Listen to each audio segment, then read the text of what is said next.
Hello everyone, my name is Jyoti Malik. I'm UGC net qualified and qualified cost accountant. आज हम शुरू करते हैं कोस्टिंग मेथड। कोस्टिंग मेथड्स क्या होते हैं? फर्स्ट होता है जॉब कोस्टिंग। जॉब कोस्टिंग वो स्पेशल ऑर्डर कोस्टिंग होती है जिसके अंदर as per customer specific requirement के हिसाब से प्रोसेस कंप्लीट प्रोडक्ट को तैयार किया जाता है और उसके अंदर जिस भी तरह से वो रिक्वायरमेंट है उसके अकॉर्डिंग उसको तैयार करके उसकी कॉस्ट असाइन की जाती है। जॉब कोस्टिंग जो होती है सिंगल ऑर्डर और कॉन्ट्रैक्ट कोस्टिंग दोनों तरह की होती है। ये नेक्स्ट होती है contract costing. Contract costing specialised costing होती है जो कि लॉन्ग टर्म कॉन्ट्रैक्ट के लिए यूज़ की जाती है। लार्ज स्केल पे जो कॉन्ट्रैक्ट लिए जाते हैं उनके लिए होती है, जैसे बिल्डिंग कंस्ट्रक्शन के लिए कॉन्ट्रैक्ट कोस्टिंग यूज़ की जाती है। थर्ड होता है बैच कोस्टिंग। बैच कोस्टिंग का वो पार्ट होता है जिसके अंदर जब प्रोडक्ट को बैचेस के अंदर प्रोड्यूस किया जाता है तो बैच कोस्टिंग का यूज़ किया जाता है। जैसे बिस्किट होते हैं या फिर मेडिसिन होती हैं जिनको बैच के अंदर प्रोड्यूस किया जाता है, उनके लिए जो कोस्टिंग यूज़ होती है that is batch costing. Next होता है ऑपरेशन कोस्टिंग। किसी भी प्रोडक्ट को प्रोड्यूस करने के लिए कई बार क्या होता है कि वो कई तरह के ऑपरेशन से निकलता है, जैसे वेल्डिंग डिपार्टमेंट होता है तो उसको ऑपरेशन कोस्टिंग बोलते हैं। नेक्स्ट होता है प्रोसेस कोस्टिंग। इसी तरह प्रोसेस कोस्टिंग भी ऑपरेशन कोस्टिंग की तरह होती है। प्रोसेस कोस्टिंग वहाँ यूज़ की जाती है जहाँ पे प्रोडक्शन एक प्रोसेस से कई अगले प्रोसेस के अंदर जाता है और हर प्रोसेस की अलग कॉस्ट होती है। उस कॉस्ट को निकालने के लिए प्रोसेस कोस्टिंग यूज़ की जाती है। नेक्स्ट होता है ऑपरेटिंग कोस्टिंग।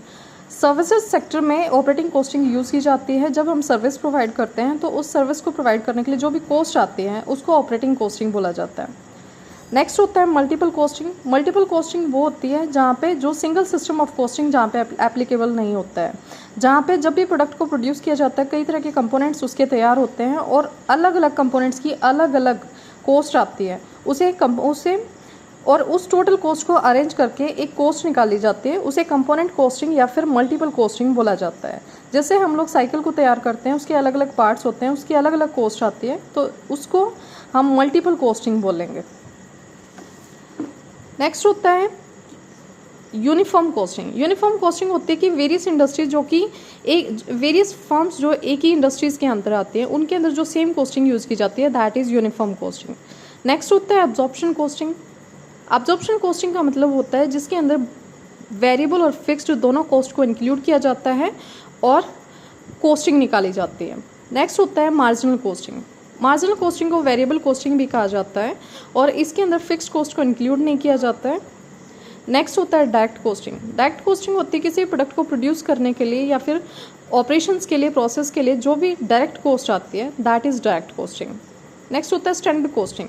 स्टैंडर्ड कोस्टिंग वो कोस्टिंग होती है, वो टेक्निक होती है जिसके अंदर किसी भी प्रोडक्ट को प्रोड्यूस करने के लिए पहले स्टैंडर्डाइज कॉस्ट को डिटरमाइन किया जाता है कि इस प्रोडक्ट को के अंदर इतना मटेरियल, इतना लेबर और इतना ओवरहेड यूज़ हो सकता है तो उसको उसके बाद उसको एक्चुअल कॉस्ट के साथ कंपेयर किया जाता है और अगर उन दोनों में डिफरेंसेस आ रहे हैं तो उसको वेरिएंसेस को फाइंड आउट किया जाता है। This is all about the method of costing. If there is need of improvement please do your comments. Thank you.